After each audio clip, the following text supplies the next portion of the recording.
Ini semacam pengakuan dosa buat saya. Enggak, ini serius. Jadi saya mau cerita sedikit.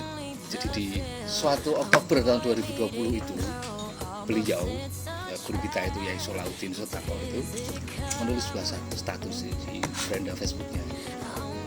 Jadi kenapa saya sebut pengakuan dosa? Jadi saya itu iseng komentar. Ini serius ini. Jadi saya itu iseng komentar pada status quote beliau itu di sini. Yang intinya saya ada kemauan untuk ngaji. Yang sebetulnya itu ya basa-basi, maksudnya saya pura-pura. Artinya apa yang saya ungkapkan itu tidak serius. Nah, celakanya Mbah Mong itu turut komentar di bawahnya. Jadi beliau komentar gini, monggo mas, nanti kalau direki untuk sowan kembugen. Nah, justru di situ itu ada beban tanggung jawab saya untuk sebagai sebagai tanggung jawab untuk mempertanggungjawabkan pernyataan istilahnya.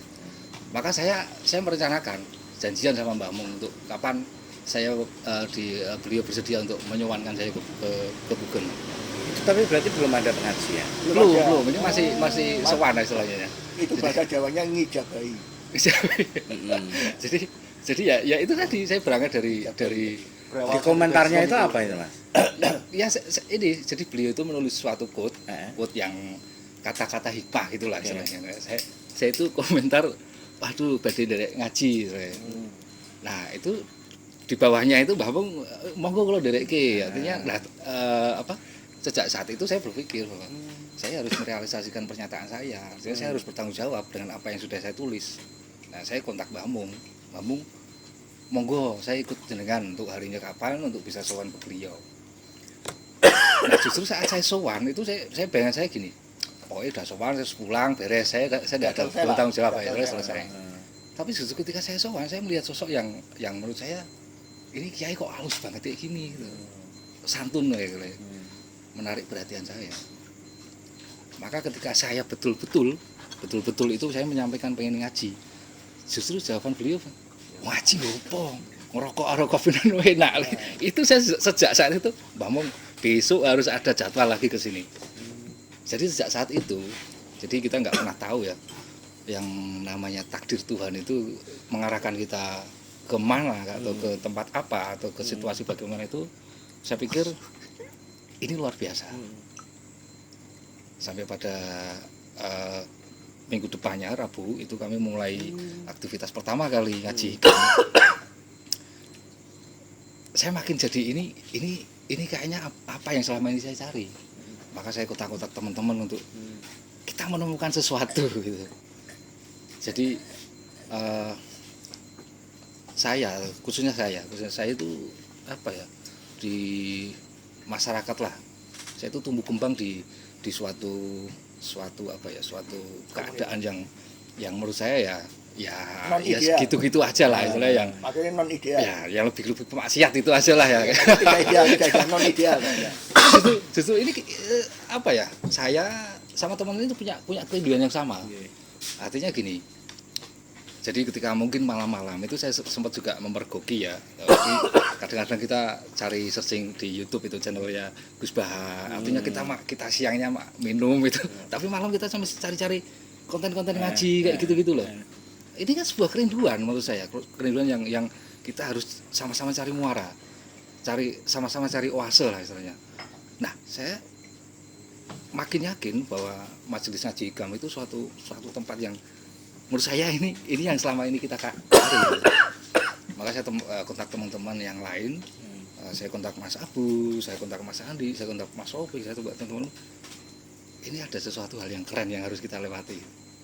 Jadi sejak saat itu seperti yang Pak Ok tadi bilang bahwa ini adalah suatu perjalanan. Maka saya berharap sangat sama teman-teman ya untuk sama-sama kita gali lebih dalam himah-himah yang terkandung di dalam Hikam itu sendiri. Maka harapan saya khususnya kita bisa menemukan suatu jalan kerinduan, jalan untuk kita menepi. Artinya menepi itu menepi hati kalau bagi saya. Maka Hikam inilah majelis yang tepat untuk kita usul Gusti Allah. What's love got to do with it? What's love but a second-hand emotion? What's love got to do with it?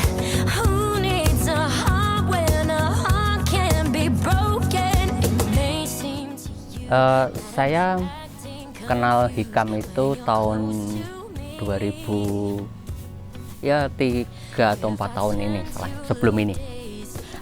Nah, bagi saya Hikam itu istimewa karena sebagai karya masterpiece Syekh Ibnu Athaillah Al-Iskandari dari Mesir.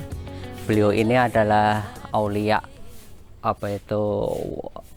yang guru yang ketiga di Thariqah Syadziliyah. Nah, tapi kitab Hikam ini bagi pesantren yang saya ketahui tidak sembarangan harus dipahami, dikaji, sehingga tidak setiap santri pesantren mengkajinya. Karena memang seperti ada isyarah bahwa sebelum usia kita 40 belum layak untuk mengenal Al-Hikam. Nah, bahkan ada kawan saya yang tahu kalau saya ngaji Hikam itu kemudian dikatakan bahwa saya karbitan. Artinya belum saatnya untuk mengaji Hikam. Nah, tapi ini berbeda ketika saya istilahkan Rabu dan Dibugen. Ini bagi saya adalah waktu dan ruang atau ruang dan waktu yang istimewa, karena di Rabu itu adalah waktu yang ditunggu-tunggu, waktu yang dinanti-nanti, dan Dibugen adalah ruang untuk kita bisa berserah diri, berlatih untuk berserah diri. Nah, itu karena disitulah kita mengaji Hikam. Kita karena bersama Kiai Salahuddin kita bisa mengajinya. Nah, saya bayangkan begini, entah bagaimana jadinya bila kita tidak berkumpul di Rabu malam dan Dibugen. Tentu kita tidak akan bisa berkumpul, kita tidak akan pernah menikmati atau menyelami samudera hikmah Hikam, dan tentunya kita tidak akan pernah menjadi santri bajingan bar ngaji mangan. Nah, jadi itulah kenapa Rabu dan Dibugen itu bagi saya istimewa, karena menjadi ruang dan waktu di mana kita belajar untuk mengenali diri, kemudian mengenal Allah, mengenal Tuhan. Karena sebagaimana dalam satu makalah dikatakan bahwa Allah begitu atau sedemikian baiknya yang mengajak, yang mengenalkan dirinya sehingga kita mengenalnya. Allah menyingkapkan dirinya sehingga kita bisa menyaksikannya. Itu. Nah, dari situ kemudian betapa beruntungnya kita bisa mengaji di Rabu malam dan Dibugen, karena kita bisa untuk berlatih pelan dan pelan untuk menyaksikannya, di balik setiap yang ada, di balik derita, di balik bahaya, di balik duka, di balik suka, itu adalah Allah. Nah, saya ada pengalaman begini, bukan pengalaman sih, tapi sesuatu yang kata Pak Karim itu dikatakan eksperimen terhadap ngaji Hikam. Nah, saya berusaha bahwa bagaimana dalam setiap langkah itu adalah saya melihat Allah. Nah, melihat Allah bukan melihat zatnya ya, tapi berusaha bahwa di balik sesuatu itu adalah Allah. Saya pakai ayat Allah dalam surah Al-Baqarah 115 itu dikatakan bahwa kemanapun kau menghadap, kemanapun kau memandang, di situ wajah Allah. Itu yang kemudian saya konversikan dengan makalah Al-Hikam tadi, bahwa di balik sesuatu itu adalah Allah segalanya. Nah, jadi betapa bahwa sekiranya ada di antara kita sesuatu, itu pasti Allah jualan. Tapi kalau tidak ada di antara kita, ya memang diri kita, karena memang hakikatnya kita itu tidak ada. Nah, jadi beberapa kali, walaupun tidak seterusnya memang akhirnya, dan itu bagi saya berat memang, bahwa begini, ketika saya bangun pagi, kemudian buka pintu atau buka jendela, di depan ada daun-daun kering. Saya melihat bahwa di situ Allah, di balik daun kering itu seolah Allah memerintahkan bahwa cepat engkau keluar, ambil itu, kemudian masukkan ke tempat sampah, atau sapu itu, kemudian kumpulkan dan dimasukkan ke tempat sampah. Nah, jadi di balik sesuatu itu ada Allah, itu artinya di balik sesuatu ada perintah Allah. Ketika kemudian sore hari mau dari bepergian masuk rumah, kemudian kok ada melihat tumbuhan atau tanaman di pot kering, di balik tanaman atau di balik pot kering itu ada perintah Allah bahwa kita harus menyiramnya atau saya menyiramnya. Nah, barangkali saya baru sebatas itu memahami atau merasakan betapa hikam itu adalah mendidik atau menggiring kita atau mengantar kita, dalam hal ini saya, untuk bagaimana bahwa dalam setiap langkah itu adalah Allah. Nah, tentu tidak gampang memang, dan itu karena tidak gampang maka pentingnya kita berkumpul, pentingnya kita menjadi satu komunitas dalam Santri Bajingan ini.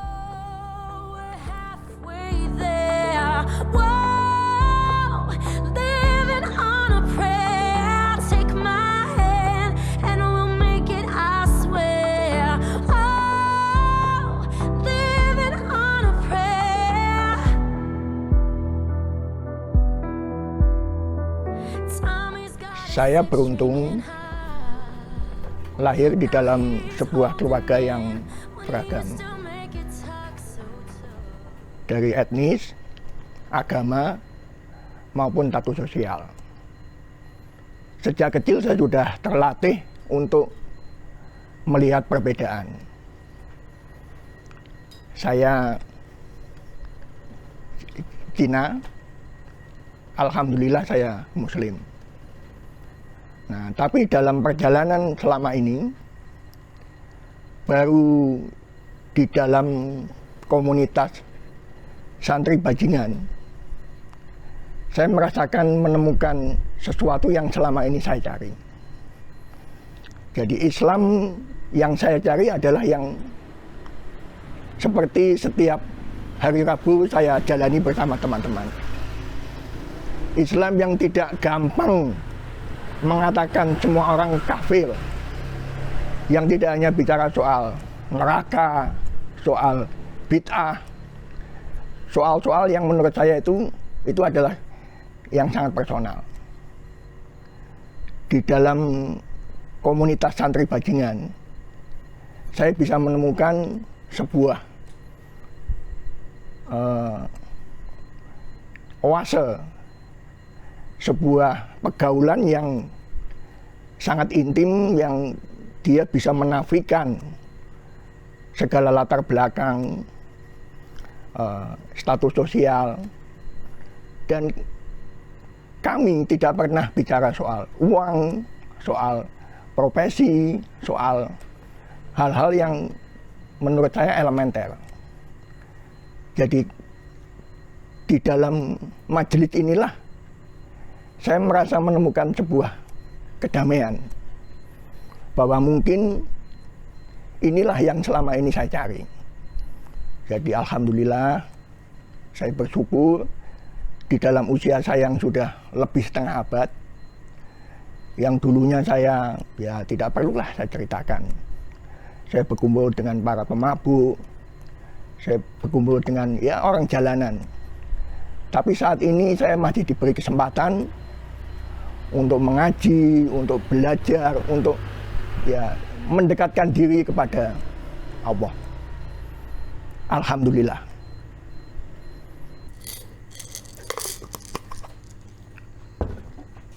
Assalamualaikum warahmatullahi wabarakatuh. Saya Yanuar Kurniawan. Saya termasuk orang juga yang beruntung dalam di hidup ini, karena saya tuh jauh dan mengenal agama itu jauh sekali, sangat jauh sekali. Awal bertemu itu teman saya Andi Sueb itu mengajak saya untuk mengaji, sedangkan saya tuh tidak pernah mengaji, itu nggak mudeng mengaji itu apa, nggak mudeng. Kemudian ditawarin untuk nongkrong bersama para teman-teman santri bajingan itu, saya masih penasaran. Saya awalnya menolak untuk diajakin ke situ karena saya sendiri saya malu. Yang kedua mungkin saya juga banyak mungkin melakukan dosa gitu dari awal-awal karir kehidupan saya. Namun saya nekat untuk mencoba untuk datang ke suatu majelis itu yang akhirnya bertemu tepatnya di Bugen, di Pondok Pesantren Al-Iqon di bawah pengasuh Gus Solahuddin.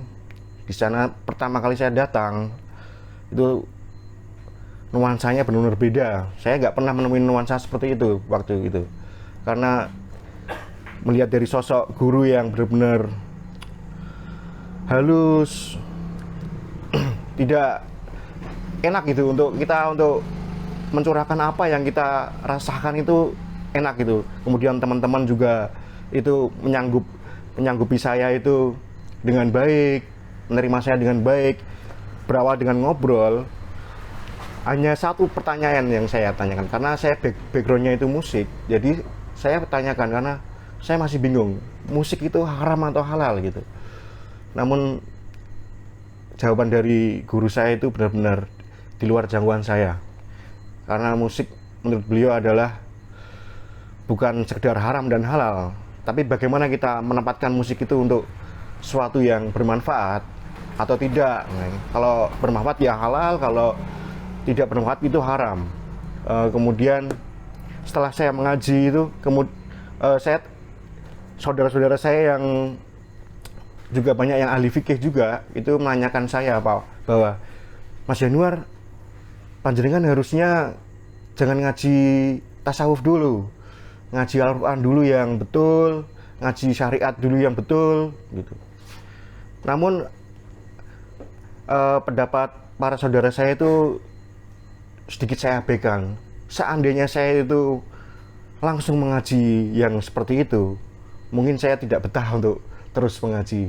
Berhubung saya dengan ngaji tasawuf itu yang dengan kitab Al-Hikam, itu benar-benar kitab yang menurut saya membimbing saya semakin menjadi pribadi yang lebih baik dari sebelumnya. Alhamdulillah saya bergabung dengan komunitas santri bajingan ini sampai sekarang. Wabillahi taufiq hidayah. Wassalamualaikum warahmatullahi wabarakatuh. Assalamualaikum warahmatullahi wabarakatuh. Saya Ahmad Rafiq, salah satu santri bajingan yang mana saya dulu bergabung di dalam majelis ini itu ketika Mas Sufrana bermain ke rumah saya dan berbincang tentang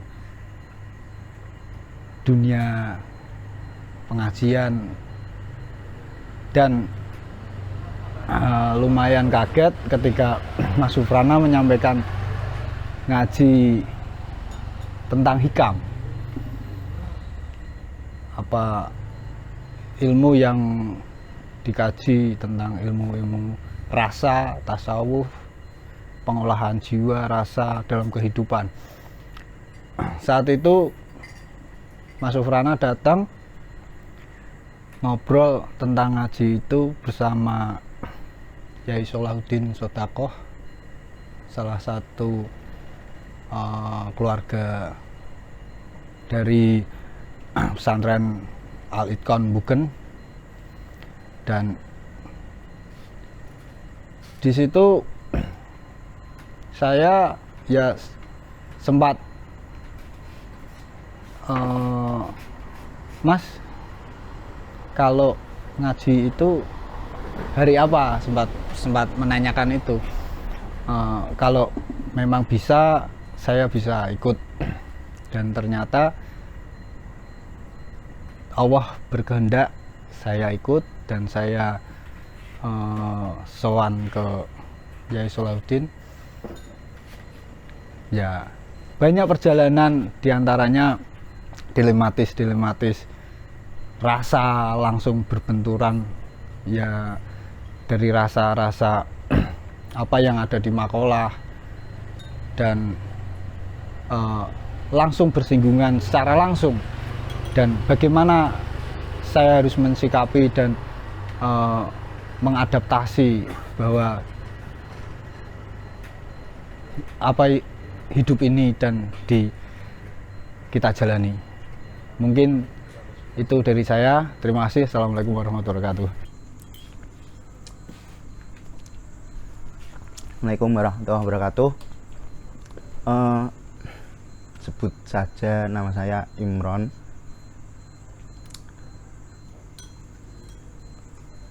Saya terlahir dari dua sisi orang tua yang berbeda. Ibu saya lebih cenderung ke, bisa dibilang, putih, dan ayah saya atau bapak saya itu lebih ke merah-merahan. Jadi perjalanan pendewasaan diri saya itu agak sedikit ada kebimbangan soal itu. Saya di pondok dari kecil, terus sedangkan ayah saya itu dari kecil itu saya diajari musik, diajari gambar, diajari gitu. Sedangkan para kiai-kiai atau orang-orang yang saya temui itu, atau budaya di desa saya sendiri itu cenderung menilai bahwa musik, bahwa orang-orang yang menenteng gitar kesana kemari itu orang nakal gitu sebetulnya. Berbagai banyak hal yang saya alami, kebimbangan-kebimbangan. Ternyata suatu ketika itu, suatu malam itu, kalau tidak salah, itu di malam pernikahannya mas keponakan saya, Mas Samsul Ma'arif, itu saya bertemu dengan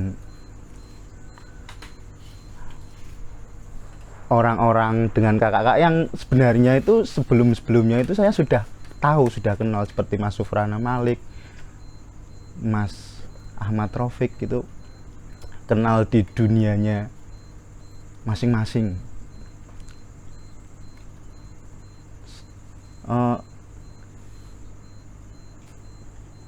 Padahal sebelumnya itu saya sudah sering kali diajak oleh Mas Samsul itu, ayo ikut ngaji ke Mbugen Ngaji Hikam gitu. Ya karena dari kecil saya belum pernah ngaji hikam, dan kemungkinan saya takut ngaji hikam itu agak berat untuk anak muda. Saya berusaha untuk ya besok-besok sajalah gitu. Ternyata pas itu saya ketemu Yai Solah dengan karisma seorang Yai yang untuk memandang wajahnya saya saja itu saya tidak berani. Waktu itu nyanyi di malam pernikahannya Mas Samsul itu, dan di Rabu selanjutnya, Rabu depannya itu saya dipaksa Mas Samsul untuk ikut ngaji. Akhirnya saya berangkat, dan sebuah kejutan bagi saya bertemu dengan orang-orang yang di dalam dunia ngaji saya sebelumnya itu tidak pernah saya menemukan orang-orang yang semerah itu, secair itu bagaikan, kalau saya rasakan itu bagaikan perkawinan, benar-benar perkawinan ayah dan ibu saya, perkawinan antara yang putih dan yang merah. Kesini kok ternyata kita lebih dari keluarga. Ternyata kedekatan, kemesraan kita itu lebih dari keluarga, bisa sebanding dengan keluarga kita sendiri. Itu saya merasakan nyaman, merasakan, dan saya sungguh banyak belajar dari kakak-kakak senior ngaji saya itu, karena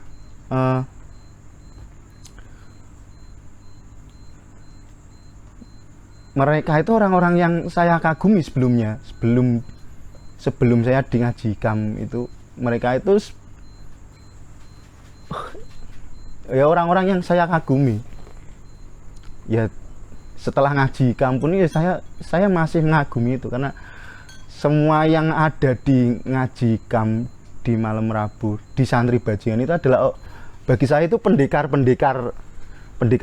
saya itu, seperti Mas Sufrana Malik, Kang Putu, Mas Beno Siang Pamungkas, Mbah Ubaidillah Sodakoh.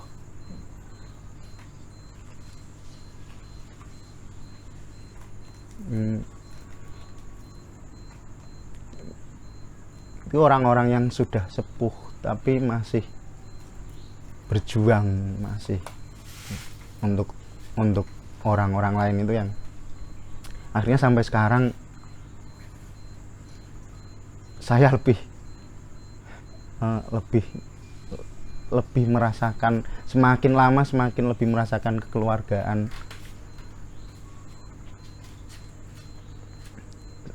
Sebagai orang yang sebagai junior dan orang yang tidak bisa apa-apa, saya hanya bisa berharap bahwa saudara-saudara saya di santri bajingan itu selalu sehat, selalu diberikan keberkahan,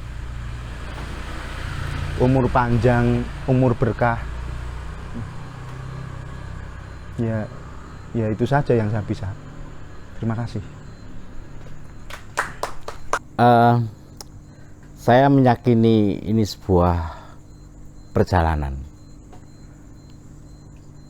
Jadi suatu ketika saya datang ke kafenya Kang Putu, dan ternyata sore itu Kang Putu sibuk. Mau kemana Kang, tanya saya. Mau ngaji. Hah? Kang Putu ngaji? Iya. Saya penasaran dengan ngajinya Kang Putu itu. Dengan alamat di Pondok Pesantren Alikon, Telogosari, saya ikuti Kang Putu ke lokasi tersebut. Ternyata di sana bertemu dengan Mas Beno, teman lama saya, yang sudah nyaris bertahun-tahun saya tidak ketemu sama beliau. Waktu itu ngaji selapanan ya. Pertemuan berlanjut, tiba-tiba Mas Beno WA saya, ngajak ngaji malam Rabu malam. Saya kaget, Mas Beno itu ngajak ngaji saya. Itu udah sebuah, saya meyakini itu sebuah perjalanan yang luar biasa bagi saya gitu. Hingga akhirnya saya ikuti ajakan dari Mas Beno itu untuk mengaji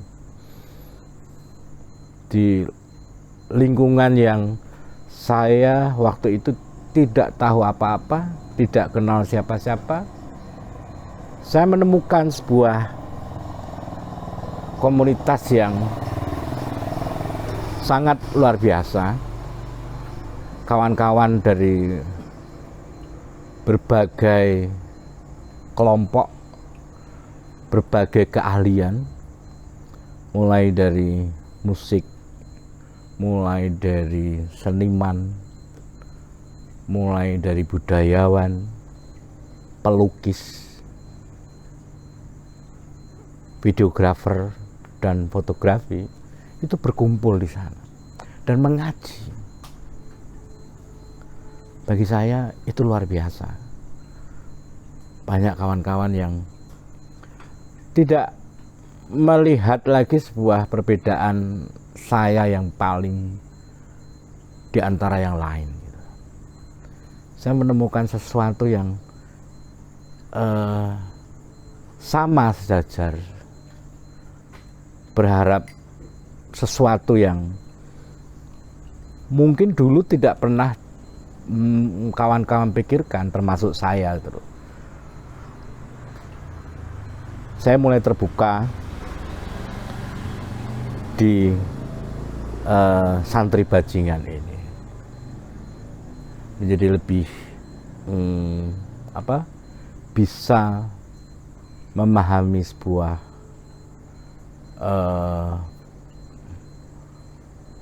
kesatuan rasa untuk mengharap ridho dari Gusti Allah. Di Santri Bajingan inilah saya kira sebuah komunitas yang itu bisa menyatukan kita bersama. أمان الأرض فالذكري شبهوا بالأنجم الزهر مثلما قد جاء في السنن وسفين للنجاة إذا خفت من طوفان كل أذى فانج فيها لا تكون كذا واعتصم بالله واستعيني بثنثعنا ببركتهم واهدنا الحسنى بحرمتهم وأمتنا في طريقتهم ومعافاة من الفتن.